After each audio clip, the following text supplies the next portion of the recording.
প্রিয় শিক্ষার্থী, তোমরা যারা একাদশ শ্রেণীর শিক্ষার্থী রয়েছে অর্থাৎ এইচএসসি 27 ব্যাচ যারা একাদশ শ্রেণীতে ভর্তি হচ্ছ, তোমাদের জন্য একটা বড় প্রবলেম হয় যে কোন কোন সাবজেক্ট তুমি নিবা। সেক্ষেত্রে আজকের এই ভিডিওতে আমি বলবো যে মানবিকের শিক্ষার্থীদের জন্য কোন সাবজেক্টগুলো বেস্ট হবে। তুমি যে সাবজেক্টগুলো নিতে পারো, পৌরনীতি অবশ্যই একটা ভালো সাবজেক্ট, তুমি পৌরনীতি নিবা। ভূগোল সাবজেক্টটা অনেক ইন্টারেস্টিং একটা সাবজেক্ট এবং এখানে প্র্যাকটিক্যাল আছে, তুমি ভূগোল সাবজেক্টটা নিতে পারো। এর পাশাপাশি তুমি নিতে পারো সমাজবিজ্ঞান অথবা সমাজকর্ম, এবং ফোর্থ সাবজেক্ট হিসেবে তুমি যেটা নিতে পারো, যদি তোমার কলেজের গার্হস্থ্য থাকে বা কৃষি থাকে কিংবা মনোবিজ্ঞান থাকে, যুক্তিবিদ্যা থাকে, এগুলো তুমি ফোর্থ সাবজেক্ট হিসেবে নিতে পারো। এছাড়া অন্যান্য যে সাবজেক্টগুলো আছে, যেমন আর্টসের একটা ভালো একটা সাবজেক্ট হচ্ছে অর্থনীতি, কিন্তু যদি তোমার কলেজে অর্থনীতির ভালো শিক্ষক থাকে এবং তুমি যদি একটা ভালো মানের কলেজে ভর্তি হও তখন তুমি অর্থনীতি সাবজেক্টটা নিতে পারো। এছাড়া অনেকে আর্টস থেকে অনেক সময় পরিসংখ্যান সাবজেক্ট নেওয়ার জন্য ফোর্স করে যে এই সাবজেক্ট না ভালো।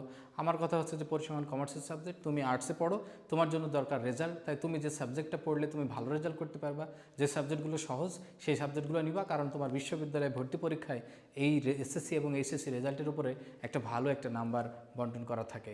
সুতরাং আমি যে সাবজেক্টগুলো বললাম এই সাবজেক্টগুলো নিঃসন্দেহে ভালো সাবজেক্ট। পৌরনীতি, ভূগোল, সমাজবিজ্ঞান অথবা সমাজকর্ম, গার্হস্থ্য, কৃষি শিক্ষা, যুক্তিবিদ্যা, মনোবিজ্ঞান, ইসলামের ইতিহাস, এই সাবজেক্টগুলো তোমরা নিয়ে পড়তে পারো। ধন্যবাদ সকলকে।